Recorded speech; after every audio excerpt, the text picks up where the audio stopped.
Board members mock new black partner until he reveals he's the majority shareholder. They laughed when he walked into the room. They laughed harder when he took a seat at the executive table. But by the end of that meeting, no one was laughing, because the man they mocked, the man they thought was just another diversity hire, held the power to rewrite everything they thought they controlled. This isn't just a story about racism in corporate America. It's about betrayal, power, and one black man's quiet revenge, and how the system they built to keep him out, he used it to walk right in and take over. This is the story of Miles Carter. It was a cloudy Thursday morning when Miles Carter stepped into the glass tower that housed the headquarters of Glenford & Wallace, one of the most prestigious investment firms in the country. His black Oxford shoes clicked against the marble floors. His tailored navy blue suit fit like royalty. But despite his calm confidence, every eye in the lobby either ignored him or scanned him with confusion. "Can I help you?" the receptionist asked, barely looking up. "Yes," Miles replied smoothly. "I'm here for the board meeting." Miles Carter. She blinked. "Are you delivering something?" He smiled politely. "No, I'm one of the partners." Her eyebrows lifted slightly, but she handed him a visitor's pass anyway. That was the first sign. By the time Miles reached the 42nd floor, he had already picked up the tension. Stares from assistants, whispered comments from interns, and long pauses in conversation as he passed by. When he opened the doors to the boardroom, the laughter inside died instantly. 7 men in $1,000 suits sat at the long glass table. The youngest looked around 50, all white, all seasoned, all staring. One of them chuckled. "Maintenance is down the hall, son." Another leaned back and said, "You lost, buddy?" Miles remained composed. "I believe I'm in the right room. Miles Carter. I'm here for the board meeting." Silence. Then came the sarcasm. "Oh, the new partner. Right," one said with a smirk. "They finally checked that diversity box, huh?" "DI strikes again," another muttered under his breath. Miles took his seat calmly, ignoring the snide remarks. But inside, his heart beat like a drum. He had been warned that this wouldn't be easy, but nothing prepares you for the cold arrogance of men who see you as less than, no matter your resume. But what they didn't know was who he really was. Miles wasn't some overnight success. He was born and raised in Tulsa, Oklahoma, in the shadow of the Greenwood Massacre legacy. His mother, a high school teacher, taught him the value of knowledge. His father, a mechanic, taught him the power of persistence. They didn't have money, but they had a vision. Miles worked his way through school. 2 jobs, late nights, cheap ramen. He graduated summa cum laude from Howard, then earned his MBA from Wharton. Not through legacy, not through favors, but grit. While his classmates raced for the safety of employment, Miles built. He started a small financial consulting firm that slowly grew into an investment powerhouse. Quietly, methodically, he bought into undervalued assets, startups, and private equity deals. By 38, his firm, Catalyst Ventures, was managing $700 million in assets. When Glenford & Wallace came knocking, asking him to buy in as a partner, they had no idea Catalyst already owned 24% of their shares. They thought they were letting him in. But the truth was, he already had a foot in the door. The board meeting dragged on. Earnings reports, projections, all the corporate buzzwords. Every time Miles spoke, someone interrupted. One board member, Charles Barrington, even whispered to another, "He talks like he actually belongs here." At one point, someone handed Miles a coffee order. They thought he was the assistant. Still, Miles took every jab with silent dignity. He knew what was coming. Midway through the meeting, the CEO, Franklin Ward, an old guard type with too much ego and not enough humility, smirked and said, "Mr. Carter, now that you've had a seat at the grown-ups table, do you have any suggestions on how to color our profits a bit more green?" The room snickered. Miles stood. Calmly, deliberately. "I do, Mr. Ward. But before I share, I'd like to clarify a few things." The laughter faded. As of this morning, Miles said, sliding a stack of documents across the table, Catalyst Ventures finalized the acquisition of an additional 12% of Glenford and Wallace shares. The room went still. That brings our total ownership to 36%, making Catalyst the largest shareholder of this firm. Silence. Someone choked on their coffee. I'm not just a partner. I'm the majority stakeholder, which, under the firm's bylaws, gives me significant control over executive decisions. Ward's face turned pale. Charles Barrington shot up. This is manipulation. You can't just... I can, Miles replied coolly. And I did. He paused, letting it sink in. You see, while you were mocking me, I was buying you, one share at a time. The board erupted into chaos, shouting, accusations, desperate questions. But Miles was already moving to the next step. I've also filed motions for internal audits into your expense reports, Mr. Barrington, he said without turning. And Mr. Ward, Miles continued, your recent real estate acquisitions using firm capital? I believe the SEC will be very interested. Suddenly, the boardroom wasn't laughing. They were unraveling. Security was called, lawyers rushed in. But nothing could undo what had been set in motion. Miles had spent months preparing. Every document, every signature, every legal route, bulletproof. As Miles left the meeting, now flanked by 2 attorneys and the firm's new compliance officer, he passed by the receptionist who had once asked if he was delivering something. He smiled at her. Thank you for the pass. She looked down, ashamed. Miles didn't need to yell. He didn't need to fight with fists. He fought with facts, with patience, and with strategy. Because sometimes the best revenge isn't loud, it's undeniable. This story isn't just about one man rising. It's about what happens when systems built to exclude are cracked open from the inside. It's about the quiet strength of black excellence. And what happens when you underestimate it. They tried to mock him. They tried to make him feel small. But they forgot one thing. The seat at the table doesn't belong to those who laugh the loudest. It belongs to the one who owns the table. Just as Miles stepped into the elevator, his phone buzzed. Unknown number. 1 line of text. You don't know who you're dealing with. This isn't over. He stared at the screen, expression unreadable. Because what Miles didn't realize was that someone on that board wasn't just corrupt. They were dangerous. And they were willing to destroy everything, even commit crimes, to take back what he'd just claimed. The message haunted him. For the rest of that day, Miles sat in his office on the 38th floor, blinds closed, the city skyline barely visible behind him. His assistant, Lily, brought him coffee, but he barely touched it. He stared at his phone, trying to trace the number. It was unlisted. Burner. Whoever sent it knew what they were doing. And something told him it wasn't just an empty threat. Later that evening, after leaving the office in his black Tesla, Miles noticed something strange. A gray sedan appeared in his rearview mirror on the freeway. He changed lanes. The sedan did too. He exited on Franklin Avenue. So did the sedan. Only when he pulled into a secured parking garage downtown did the car speed off. That night, as he sat in his high-rise condo, looking out over the Los Angeles skyline, Miles realized something terrifying.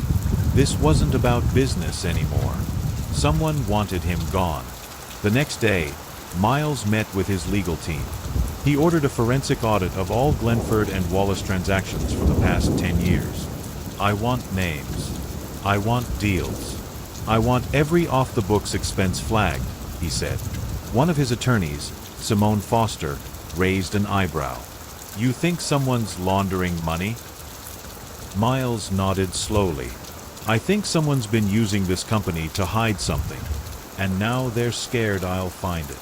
2 days later, the first file came in, and with it, the first shock.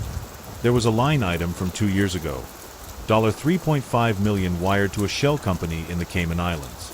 The recipient, a business called Red Rock Holdings.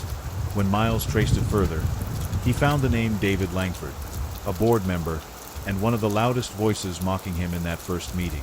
But it went deeper. Much deeper. That shell company. It had ties to illegal real estate seizures in South Los Angeles. Communities pushed out, businesses bulldozed, all in the name of redevelopment. And Langford had been profiting off the displacement of working-class Black and Latino families. While pretending to be a straight-laced corporate patriot, Miles' stomach turned. He had walked into a den of wolves, and one of them wasn't just corrupt. He was feeding off the very people Miles had grown up with. It was personal now. At the next board meeting, Miles arrived early.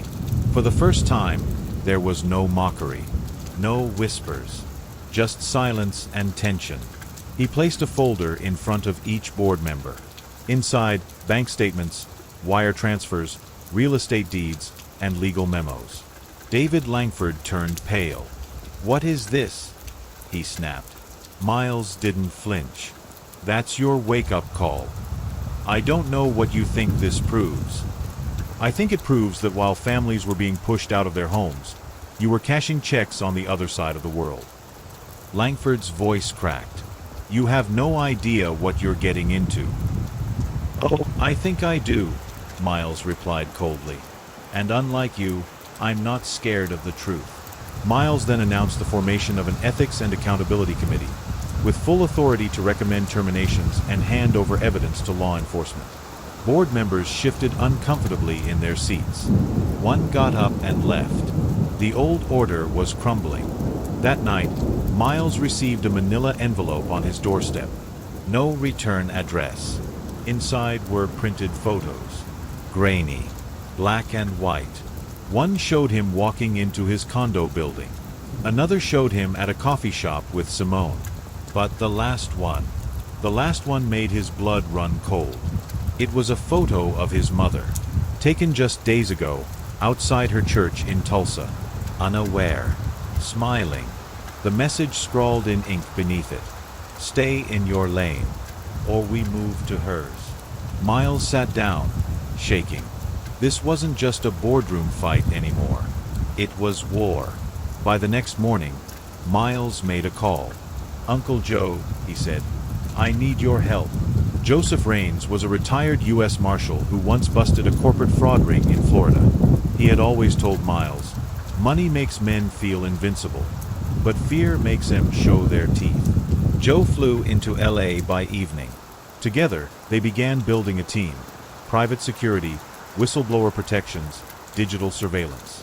Miles even installed encrypted backups of all Glenford and Wallace financials on offshore servers.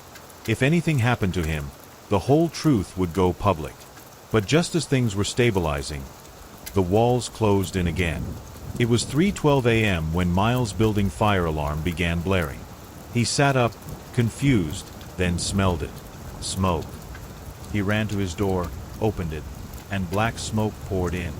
People were screaming in the hallway. Alarms howled. Sirens echoed from below. Miles grabbed his phone and ran down 20 flights of stairs. When he reached the street, he looked up. Flames were erupting from the 19th floor. His floor. As firefighters swarmed the building, a fire marshal pulled him aside. "We found something odd," he said. "The fire didn't start from electricals. It looks like it was set." Miles felt a cold chill run through his veins. This wasn't a scare tactic anymore. Someone had just tried to kill him. And the question now wasn't why. It was who. And how far were they willing to go? The following morning, Miles stood outside the charred skeleton of what used to be his luxury condo. The fire marshal had confirmed it was arson. Targeted. Precise. Intentional. "They wanted you out," the investigator said grimly. "You were meant to be in there." Miles didn't flinch. "But I'm not. And now, someone would pay." He turned to Joseph Raines, his retired U.S. Marshal uncle who had flown in to help. "This isn't just about fraud anymore," Miles said. "This is about survival." Joe nodded, steel in his eyes. "Then we stop playing defense. We go hunting." Back at Glenford and Wallace headquarters, Miles called an emergency closed-door meeting with Simone, his lawyer, and a trusted cybersecurity analyst. Someone on the inside gave the order, he said. They knew where I lived, what time I'd be home. This was calculated. The analyst, a young genius named Rafi, tapped away at his laptop. We've got metadata from the firm's internal servers. Email logs. There was an encrypted communication sent from one of the boardroom computers 3 hours before the fire. Miles leaned in. From whose computer? Rafi paused, then turned the screen toward him. The name on the display made Miles go still. Franklin Ward, CEO. But before the weight of that name could fully hit, Rafi added something even more damning. The message wasn't just about you, he said. It mentioned your mother. Miles felt like the room shrank. He clenched his fists. This wasn't just personal. This was a threat against his bloodline. The next day, Miles walked straight into Franklin Ward's office. Ward looked up from his desk, forcing a weak smile. Miles, what brings you in? Miles didn't sit. You sent the message. Ward blinked. What message? You know damn well what message. My building burned down, Franklin. My mother's being watched. And I've got digital fingerprints that trace back to your machine. Ward stood, suddenly cold.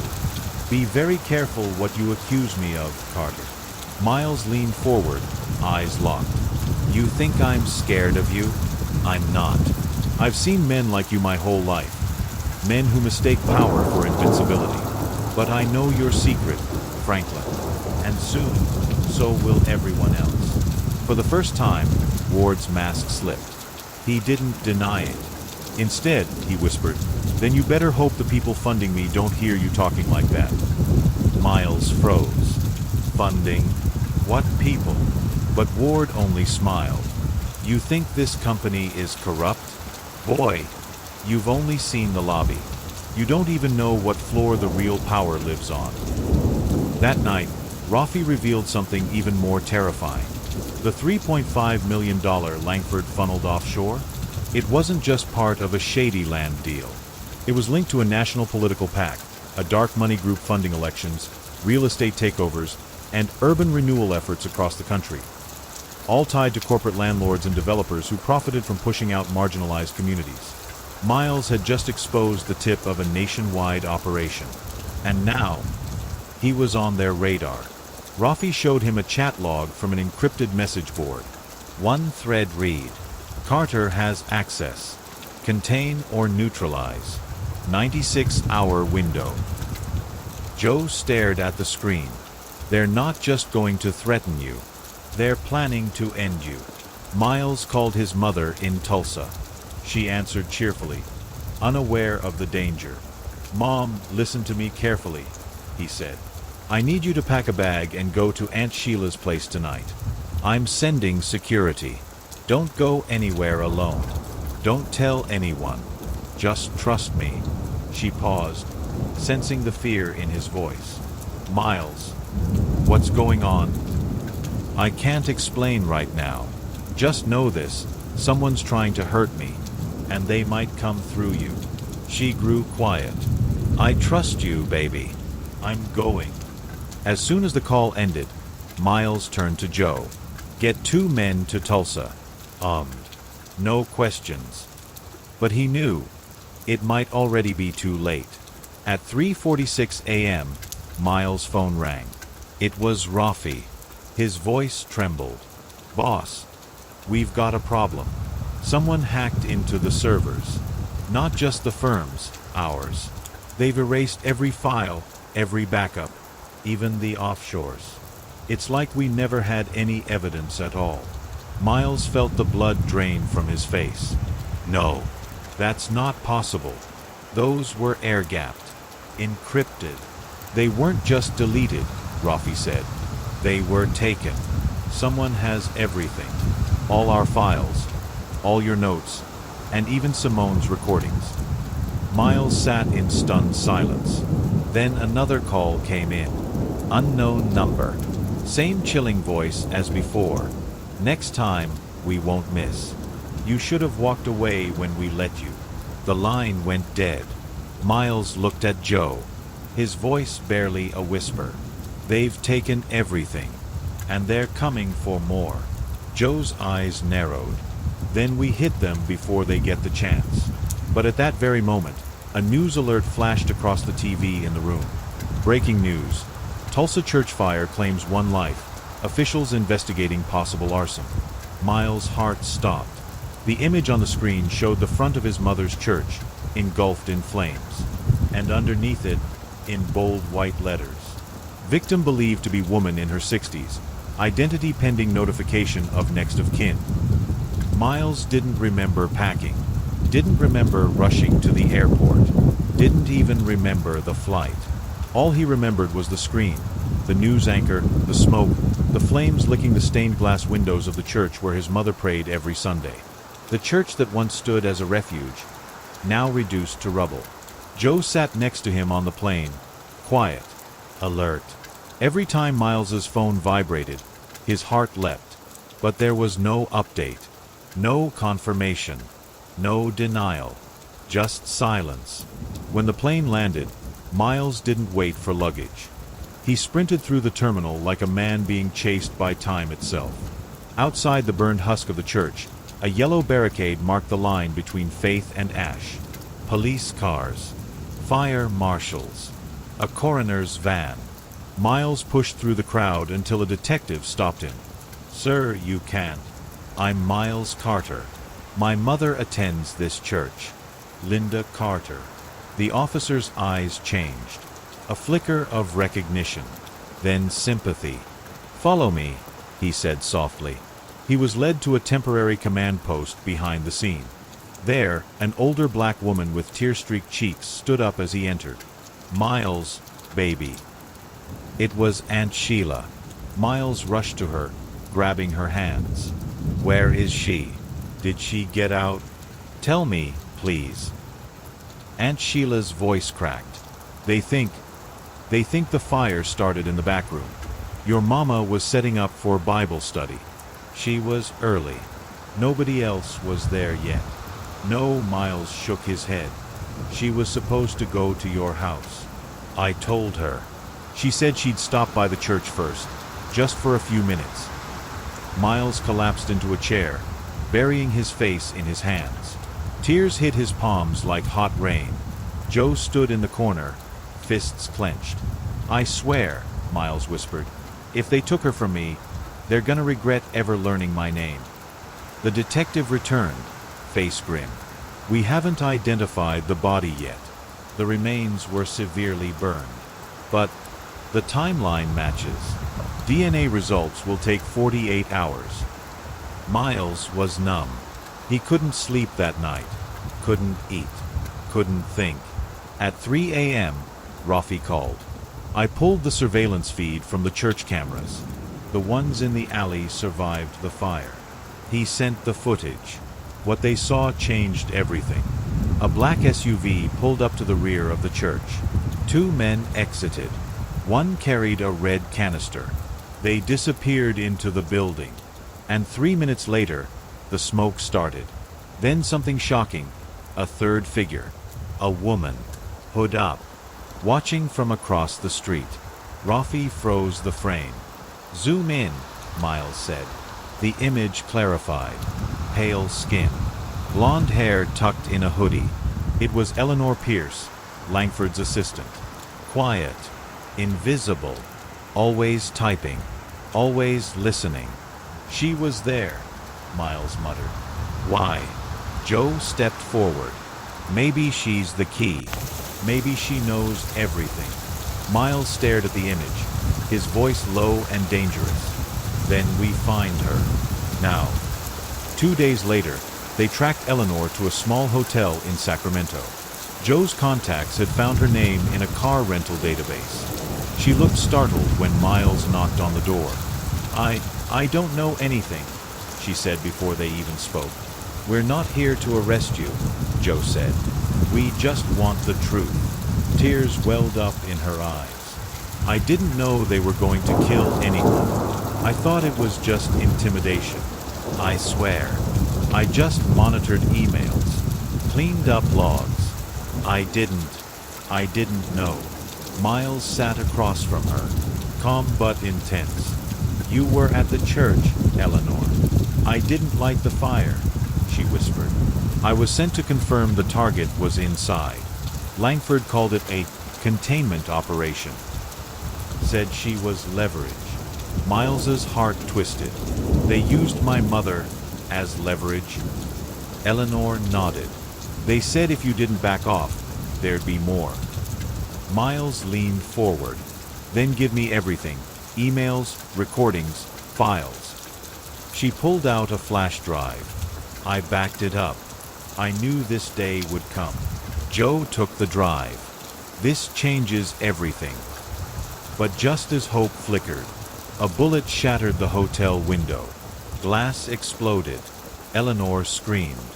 Miles tackled her to the floor. Joe returned fire through the window. Sirens blared in the distance. The shooter was gone, but Eleanor was bleeding, shoulder wound. Miles pressed his hands to it. You're gonna live, he said through gritted teeth. You're going to testify, and we're going to take them down. Hours later, back in the safe house, Miles and Joe plugged the flash drive into an air-gapped laptop. What they found left them speechless. A folder named Operation Evict. Inside were hundreds of files, memos, bank records, even voice recordings. But one file caught Miles's eye. A recording dated 2 weeks before the fire. He hit play. Franklin Ward's voice. He's getting too close. If we don't neutralize Carter, everything collapses. We lose the pack, the properties, the leverage. His mother. She's the perfect pressure point. A second voice, calm, cold. Understood. We'll make it look like a freak accident. A heater. Wiring. No trail. Miles slammed the laptop shut, his hands shaking with fury. But then, Rafi called. Breathless. Boss, I don't know how to say this, but your mother, she's alive. Miles nearly dropped the phone. She's what? They faked the death. Swapped bodies. She was taken to an off-the-grid facility in Wyoming. I just traced a data ping from a medical file they tried to erase. I think she's being held there, sedated. Joe grabbed his jacket. Then we're not waiting. Miles stood, a fire in his eyes. They wanted war. He loaded his gun. Now they've got one. The plan was simple on paper, but executing it, that would be anything but. Miles, Joe, and a small team of loyal allies made the 6-hour drive to a remote patch of wilderness outside Cody, Wyoming. According to Rafi's digital trace, his mother was being kept in a private facility disguised as a rehabilitation center, owned by a philanthropic front company tied to Glenford and Wallace's shell entities. Translation: a secret prison, funded by stolen money. I thought these kinds of places only existed in movies, Miles muttered as their SUV climbed a snow-covered mountain road. Joe checked the satellite map. Not a prison. A ghost zone. No listed patients. No mail. No cameras. But there's armed security. This place wasn't built to help people. It was built to make them disappear. The team arrived at 2:47 a.m., under the cover of heavy fog and dead winter silence. Joe handed Miles a small pistol and nodded. You sure you're ready for this? Miles loaded the clip with shaking hands. They came for my mother. I'm more than ready. They split up, Joe taking the north flank, Rafi jamming security signals from a van hidden in the trees. Miles moved in through the back, Eleanor's blueprints guiding him through a maintenance tunnel. Inside the facility, white walls and sterile corridors gave off a chilling hospital-meets-prison energy. Most rooms were empty. Then he found her. Room 207. Through the window he saw her, Linda Carter, strapped to a hospital bed, eyes fluttering under sedation. Tears welled in Miles's eyes. Mom! He burst in, ripping off wires, disabling IVs. She stirred, weak but alive. Miles, she whispered. I'm here. I've got you. But as he lifted her into his arms, the alarms blared. They'd been found. Gunfire erupted down the hall. Joe's voice crackled through the earpiece. "They're on us. 3 SUVs incoming from the south. Military-grade goons. We've got 10 minutes max." Miles carried his mother into the hallway, bullets shattering glass behind them. He ducked into a supply closet and kicked open a hidden vent Eleanor had marked on the map. "Miles, you have to go now," Rafi's voice shouted. "They're tracking your heat signature." With Joe covering the exit, Miles got his mother out through the tunnel. They emerged into the snowy woods, breathless, heart-pounding. Rafi pulled up with the van, and they sped off into the dark, the sound of sirens and chopper blades fading behind them. But they weren't safe. Not yet. Back in Los Angeles, Miles turned the safe house into a war room. Linda was recovering slowly. Joe reinforced the perimeter. Eleanor, still nursing her wounds, decrypted the final files on the drive. What they uncovered would change everything. The money trail from Glenford and Wallace didn't just lead to shell companies. It led to U.S. senators, federal judges, developers, super PACs. A nationwide blueprint to gentrify, displace, and profit under the guise of progress. Operation Evict wasn't a plan. It was an empire. And Franklin Ward? He wasn't just a crooked CEO. He was the face of the operation. Miles recorded a video, face to camera. To everyone who's ever been told they don't belong. To every family pushed out of their neighborhood. To every black man and woman underestimated, ignored, or silenced, your pain was real. And I'm done being silent. He uploaded it to every major platform, with proof attached. Within minutes, the video was exploding across social media. News stations picked it up. Whistleblower groups. Legal watchdogs. For the first time, the truth had a face. But Miles wasn't naive. He knew the machine wouldn't go down quietly. Sure enough, within hours, his accounts were frozen. An anonymous warrant was issued for his arrest. Fraud, cybercrime, and obstruction. "They're trying to flip the script," Eleanor warned. And then came the worst part. A press conference, live on every screen. Franklin Ward, clean-shaven and smiling, stood at the podium. "We're deeply saddened by the actions of Mr. Carter. He violated firm policy, breached confidential data, and attempted to blackmail our institution. He is no longer a partner, and we've initiated legal proceedings to ensure justice is served." It was a complete reversal, gaslighting at the highest level. Joe crushed a glass in his hand. "They're going for the kill shot." Miles looked around at his team. Then, calmly, he said, "Then we give them something they can't erase." He opened a new file, the Black Book, a ledger from the flash drive detailing every illegal transaction. Names, dates, locations, and one entry stood out. Operation Dustpan, scheduled for Friday, South Central LA. Immediate evictions. Tactical support approved. Rafi did a double take. "That's this week. They're wiping out a block of homes, while everyone's still focused on you." Miles stood, eyes blazing.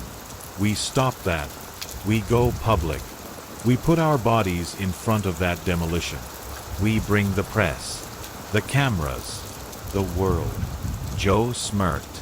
"You're not just fighting back. You're going full revolution." Miles stepped into his SUV at dawn, headed for the heart of South Central. But as they pulled onto the freeway, a black Suburban slammed into them from behind. They spun, tires screeching, right into the path of another vehicle. Joe screamed, "Ambush!" Suddenly, masked men leapt out with rifles, surrounding the car. Miles reached for his pistol. But before he could lift it, a flash grenade exploded. Everything went white. Silence. And then darkness. When Miles woke up, his wrists were bound. He was in a cold, cement room. One flickering light above him.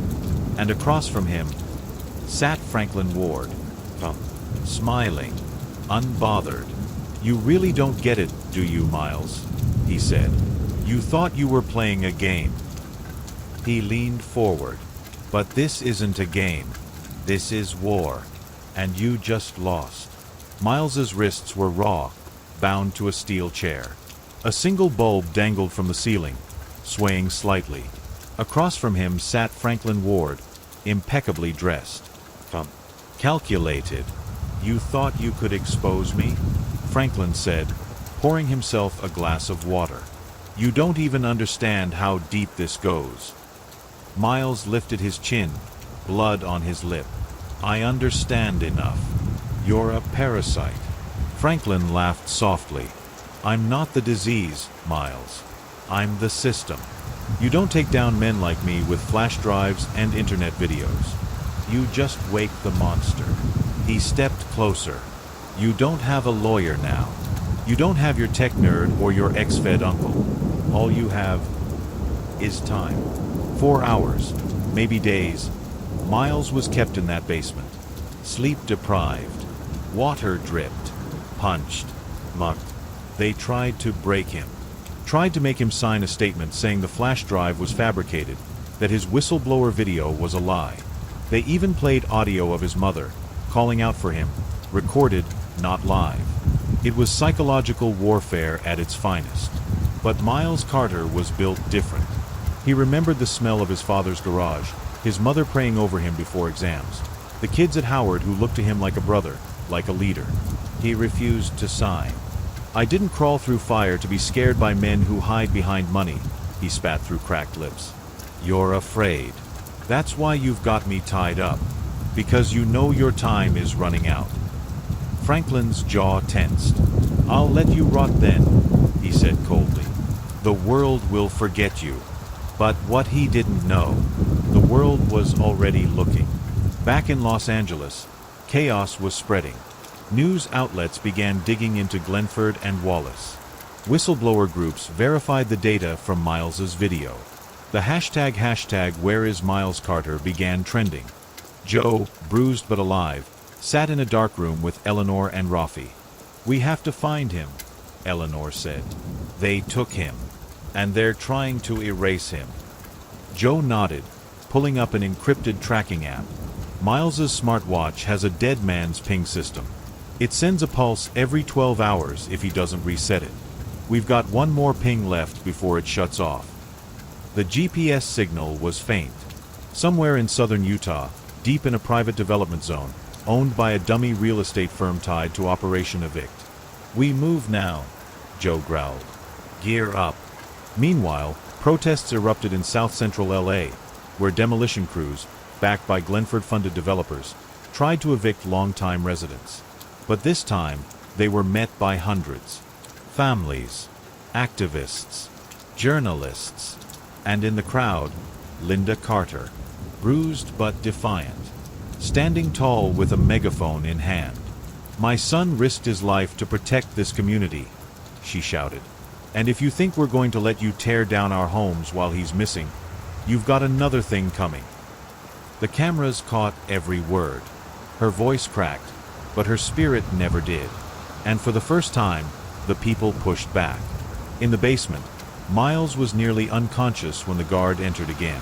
But this time, something was different. The guard didn't speak. He just handed Miles a bottle of water and whispered, "Help is coming." Then he left. 10 minutes later, a blast shook the building. Gunfire. Screams. Joe's voice echoed from the corridor. "Miles, we're here." The door burst open. Joe entered with 2 agents, weapons raised. Miles collapsed into his arms, bloodied but alive. Joe held him up. "Let's go. Time to end this." They moved through the compound, extracting hard drives, cell phones, evidence. As the team escaped into the night, Miles, barely conscious, muttered, "Franklin, he's got a backup plan. He's not done." Back at the safe house, Miles was treated by a doctor, bandaged and recovering slowly. He insisted on seeing the recovered drives. Rafi decrypted them. Inside, a folder labeled Project Rezoning, classified Phase 2. They opened the file. What they saw made everyone freeze. Maps, blueprints, A list of 12 black neighborhoods across America marked for immediate takeover. And at the top, a signature. U.S. Senator Brandon Klein. Joe looked up. This isn't just corporate. This is federal. But Miles kept reading. At the bottom of the file, if Carter is recovered, initiate Phase X, total reputation annihilation. Target, Miles Carter. Status, in progress. Suddenly, Rafi's laptop shut off. Then the power in the safe house died. A red laser light scanned across the window. Joe grabbed his gun. We're compromised. Miles stood, weak but burning with rage. If they're coming for us, then let them. Because this time, we're ready. Outside, engines roared. Black SUVs surrounded the house. A voice crackled over a loudspeaker. Miles Carter, surrender now, or everyone inside dies. Floodlights flashed through the windows. Helicopters hovered overhead. And outside, SUVs with government plates boxed them in. 30 seconds, the voice shouted through the megaphone. You have 30 seconds to surrender, or we breach. Inside, the team moved like a well-oiled machine. Joe racked around into his rifle. We're not going down in a body bag. Eleanor secured a hard drive to her chest. They can kill us, but they can't kill the truth. Rafi scrambled to finish uploading the contents of Project Rezoning and Operation Evict to a secure cloud. It's only at 76%. I need another 2 minutes. Miles, still bruised but unshaken, stood and faced the front window. Then we buy 2 minutes. He reached into a cabinet and pulled out a small black case, a personal gift from Joe from years ago. Inside, a flare gun. One single shot. Cover me. Miles burst through the front door, hands in the air, flare gun held high. Dozens of red laser sights lit up his chest. I'm here, he shouted. I'm Miles Carter. You want me? I'm right here. Silence fell over the compound. One man stepped out from the line of SUVs, dressed in tactical black. No badge, no ID, just power. You've made a lot of enemies, Mr. Carter. Miles stared him down. I've made the right enemies.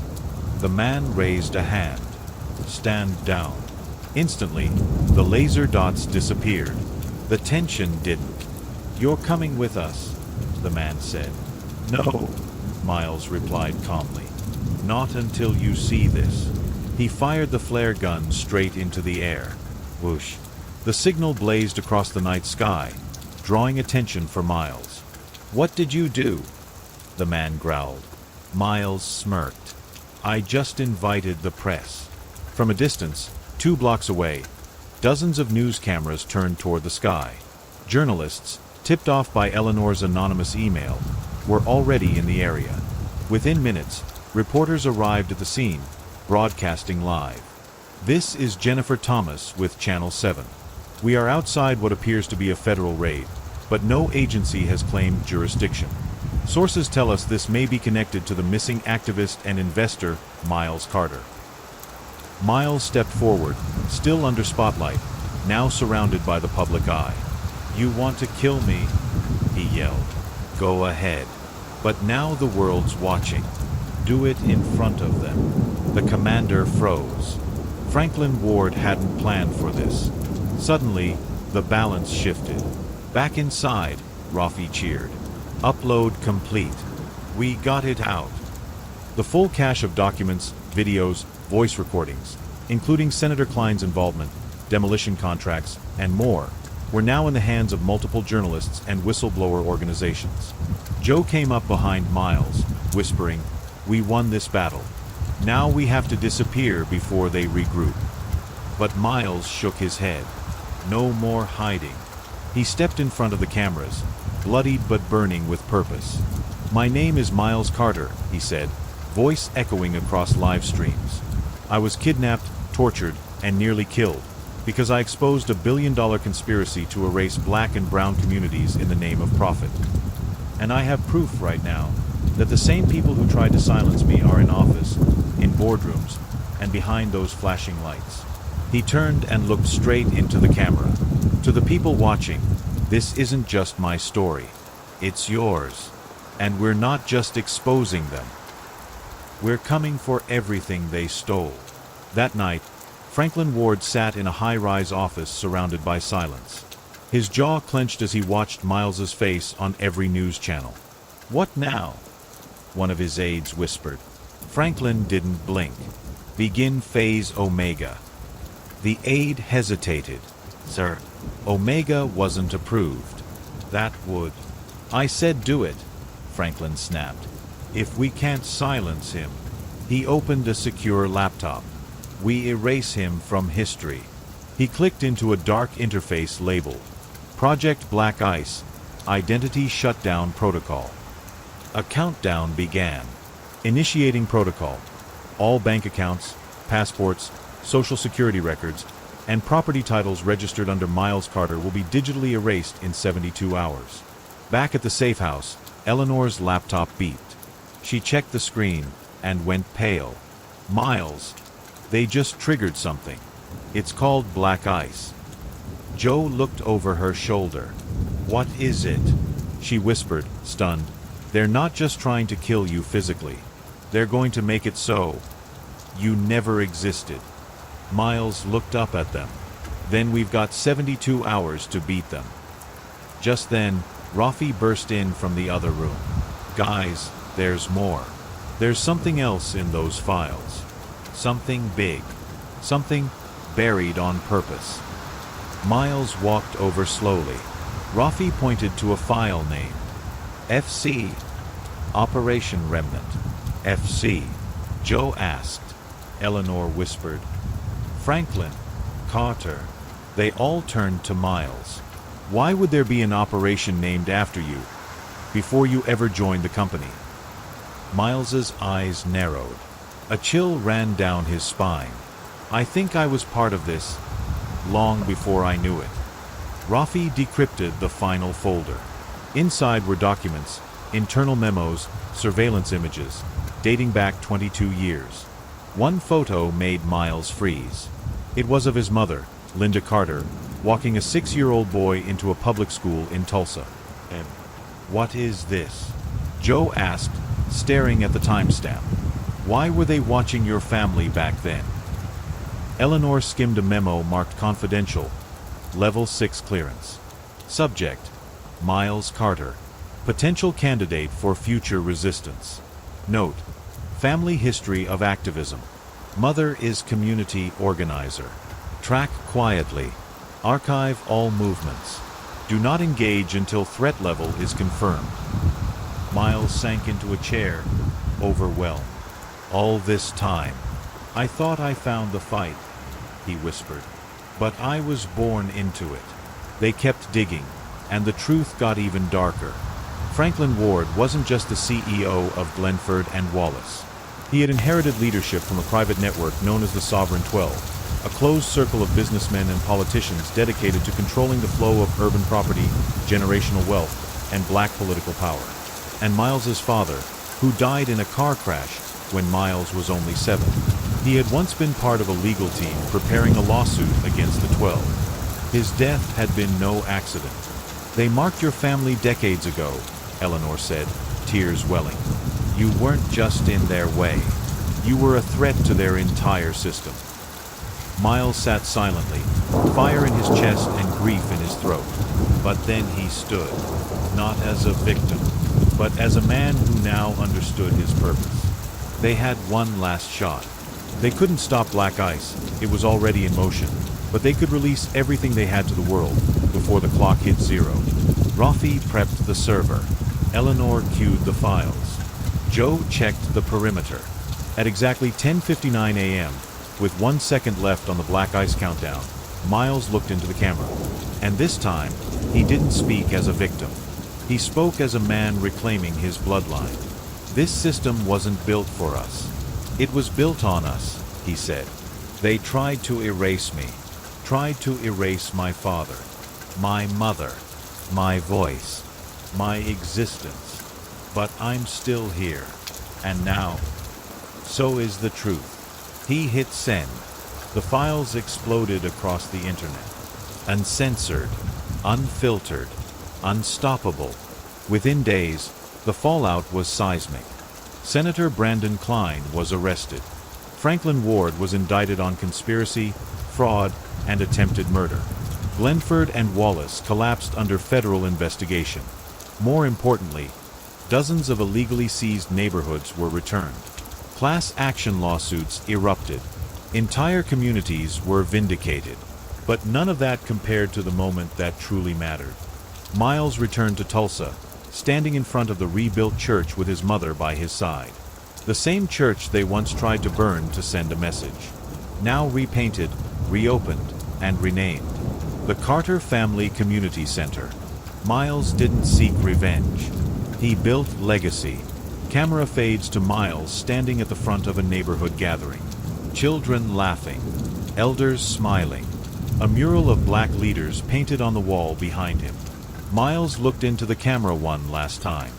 You know, when they laughed at me in that boardroom, I thought I was just fighting for a seat at the table. But I wasn't. I was fighting to build a new table. For all the people they never invited. They tried to break me with silence, but I found my voice. They tried to bury me, but they forgot I was a seed. If you're watching this, and you've ever been underestimated, overlooked, or shut out, know this: you don't need their approval to rise. You only need your truth, and the courage to live it. Because they can't erase what was born to rise again.